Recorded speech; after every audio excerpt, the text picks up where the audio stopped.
Hello, everyone, and welcome to our 17th episode of Don't Mess with the Mommas. Don't forget, our motto is, you are the protagonist, not the victim of your destiny. Today, we're going to be talking about a hot topic that's in the news all the time called To College or Not. But before I go, this morning I had to take a quick trip to the hospital to get some blood work done, and the phlebotomist was telling me about her grandmother, and she said, could you give a shout out to her grandmother? So, hello, Grandma, she calls her Grandma, Georgia. Okay, just had to do that. Okay, I promised. Okay, Johnny, this is a topic that you are very passionate about. And you have a lot of training in this topic as well about college guidance, guidance, counseling, etc. Why are you so passionate about this topic? I think, Elena, if you recall, that I am a descendant of Mitchellville. And Mitchellville is where compulsory education for America began on Hilton Head Island. And so it was ingrained in me as breath that a college education was essential to be able to survive and thrive and achieve the American dream. And so for my family, I have generations of college graduates. My mother was born in 1906 as a member of the greatest generation. And I believe there are not very many people who come from that generation who have a college education. And so then it became on down to me and my children and now my grandchildren. But the other part that makes me really passionate about this topic today is I was head guidance counselor for a while, and it was for the Generation X.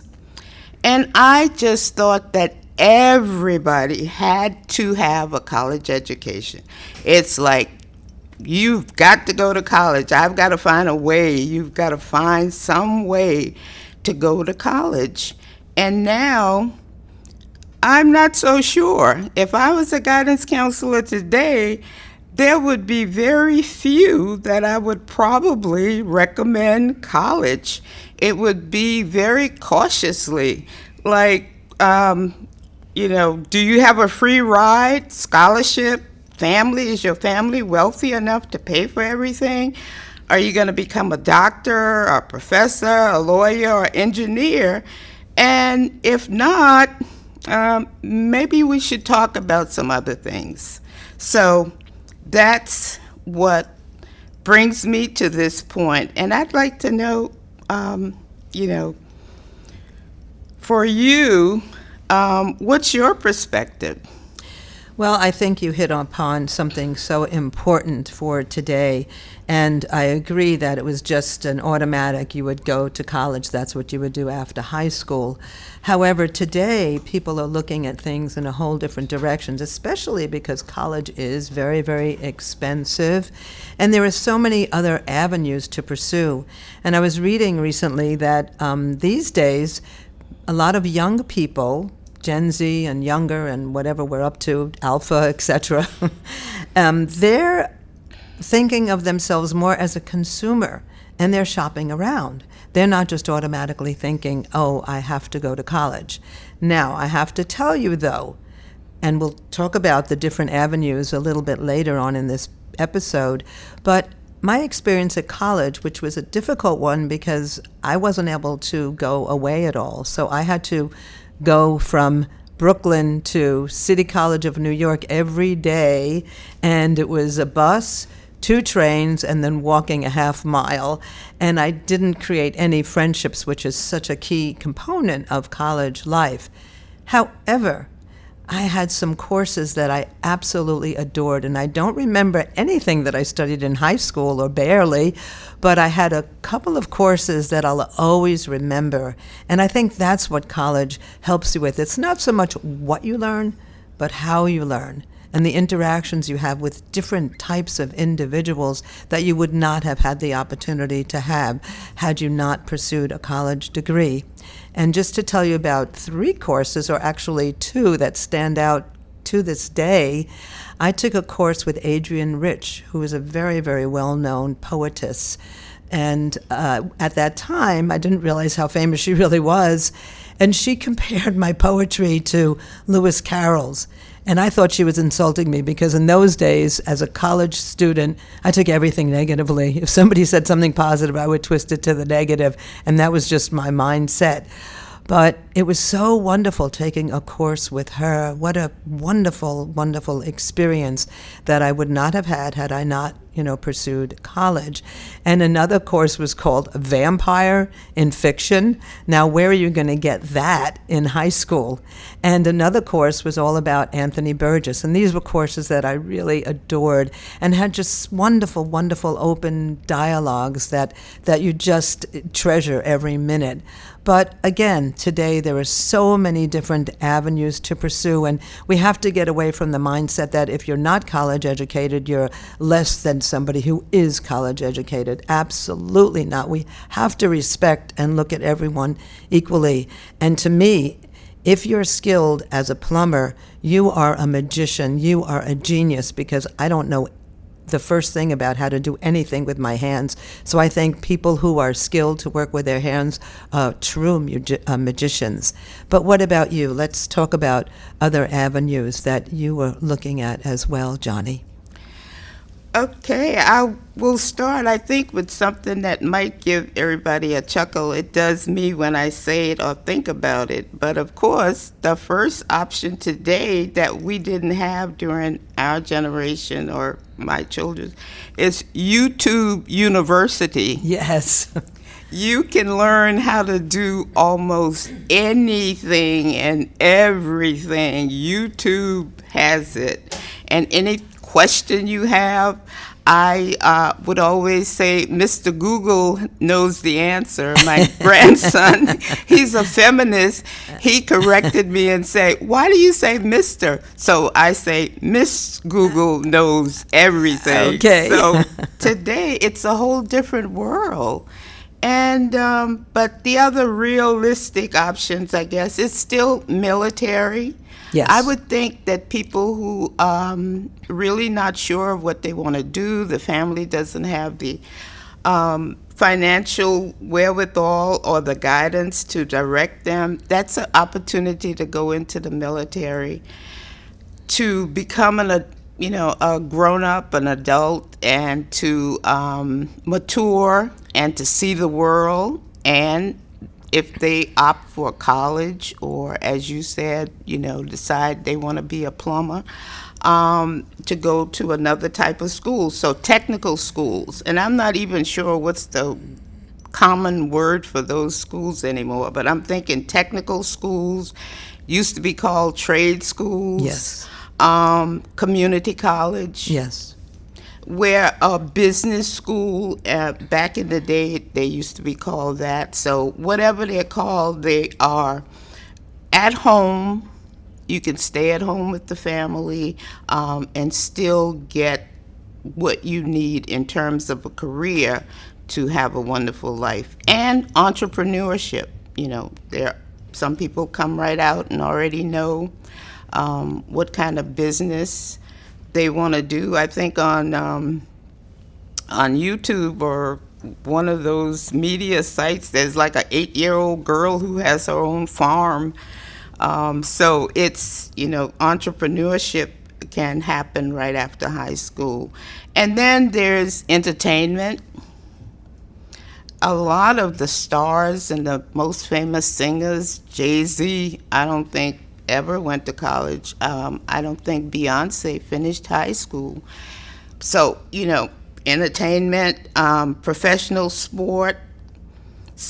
And that was another thing that was tragic to me for the students who I was giving guidance to, and they hadn't done very well in school and hadn't taken off. But whenever you asked them, they would say, professional football player, or do you play football? Are you on the team? No. Well, so I'm not sure if there's still, these kinds of answers, if guidance counselors are running into those students who have this dream that they're going to be like, a LeBron James.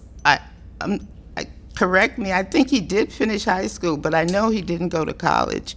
And, so professional sports, but that's like the odds of a person doing that, what are the chances? So I would always tell students, and I think I would still tell them, that that's a pie in the sky kind of dream, and so to be a little more practical. But influencers now, I understand that they are it. In fact, I would love to become one of those. And the other option, of course, is win the lottery. But, okay. So we still have a lot of alternatives, and as you can see, college then is kind of reserved for a very small group of students. And I love what you said about the fact that there are so many different avenues these days, and you gave so many wonderful examples, although about winning the lottery, not sure about that one. But I think what's really exciting is that today things are changing so much, especially with artificial intelligence. Now the fear mongers are freaking out, people are going to lose their jobs, and that was the same situation when back in the day when the internet came about, or even before that, just computers in general, that all these people would lose their jobs. It's just we're going to have to adapt to a new reality, and that's a very exciting reality, but we have to become more adaptive as individuals. And I know when I started the school in New York, I always had this vision that the structure of learning was so, I don't know, formulaic, and I always thought, well, why don't the students have projects, and then all the teachers of the different disciplines come into the same room and help these students with the different projects, and more reality. And I think today in the work world, everything is project based. Whatever it is you're doing, what we're doing right now is project based. So I think more experiential learning, and I think the future is going to help us with that more than anything. What do you think? What do you think the future is going to look like? Any idea? That is such an incredible question. Can you imagine? I can imagine, my parents from the greatest generation, they wouldn't have been able to even think or fantasize about kind of life we are living. My mother hitchhiking from Hilton Head to Savannah to get a college degree, and now she would have been able to get it in a room on the computer. A lot of people go to college now on the internet, so it's hard to even fathom what the future generation is. But from what I can see right now, I know AI is changing the future. And if you let me tell a personal story. Absolutely. At the beginning of this year, I was and you probably followed me on Facebook, I was all gung-ho about going to law school. Right. Because I have this case, and I haven't been able to find an attorney who would take it and do it the way I think it needs to be done. So I was like, well, why don't I go to law school? And how that was such a thing, how to get to take the LSAT, and, what would my score be? And I went through all of that. I studied for the LSAT. I had to go to Savannah, Georgia to take the LSAT. Then I got an invitation from the law school here in Charleston inviting me, so that meant my score was good enough for them to consider and want me as a student. And then I came in touch with, and I hope Julian doesn't mind me giving him a shout out, but he mentioned AI. I went to one of his workshops, and I was like, this is miraculous. What is this AI? I plugged in my case, and it gave me all of the laws and the precedences and the everything. I was like, I don't have to go to law school again. I can just develop my case using AI. So there's a change of plans. And to listeners, I hope you have discovered chatgpt.com. It opens up a whole new world. And so for the future, I'm thinking we've got to figure out how to make a living utilizing and considering what aspect AI will play, artificial intelligence will play in that. And so for the other generations, Generation Z, Alpha, and Beta, I can't even imagine. So I think it's back to my philosophy class. We were discussing back in the 60s that what will happen when people will not need to work. How will our society decide that you should still be entitled to a wonderful life even though AI is doing all of the work or the extension of that? So anyway, what do you think? I just think that the future is chilling and thrilling. And I think that it's so wonderful to see the young people struggling now, of course, making decisions about college, about not going to college, about the future. Will I have a job? Because right now people are really struggling with college degrees to get a good job. So even though it's a difficult period, I think that when we come out of the difficult period, I think that we're going to see a thrilling new beginning in so many different ways. And we're so excited because today, our next episode, we're going to be interviewing a Gen Z who just recently graduated college in 2023, and she'll give us the real deal of what's going on today and give us a lot of different viewpoints that she has. So I think to wrap it up, yeah, Johnny? Yes. Okay. The only thing I can think of is just enjoy the ride. Enjoy the ride. I love it. Enjoy the ride, because you are the protagonist, not the victim of your destiny. Okay, so today we covered a few key points. One, Johnny reminded us about her experience from Mitchellville, and where her whole family, generations of family, pursued college degrees. But then later on in life as a guidance counselor, even though she encouraged everyone to go to college, it would be a different story today. And to respect the choices that people make, not think that if you're this or that, if you work with your hands, your mind, however you work, that one is less than the other. What a terrible kind of mentality that we've developed overall as a society. And be open to pursue different things. As Johnny said, Mr. or Ms. or non-binary, Google University, because you could learn so much today. And Johnny originally was going to go to law school, and then she realized that she could learn so much from AI, and I know that people are just having a bang-up time with artificial intelligence.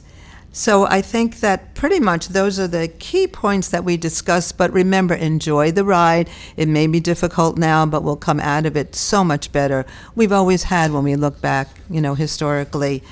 So to end with our encouraging words, which we always do, only a human being can foster another human being. It takes a person of genuine humanity to raise a person of genuine humanity. For teachers, of course, but also for every one of you, earnestly striving to foster people is the noblest path you can undertake in this life, one that has lasting value. So once again, we are Don't Mess with the Mommas, MOMMAS. And you can Google us, and you'll find us on Spotify, YouTube, even on TikTok now. and Amazon Music and Apple Music, lots of different places you can find us now. But make sure you spell Mommas, Mommas, and we would love to hear from you. Please send us a Gmail at Mommas, Mommas .podcast@gmail.com. And here, for Johnnie and Arlaana, we are signing off, and we just think you are the best listeners in the universe. You're the best people in the universe. Bye-bye for now. Bye. Bye-bye.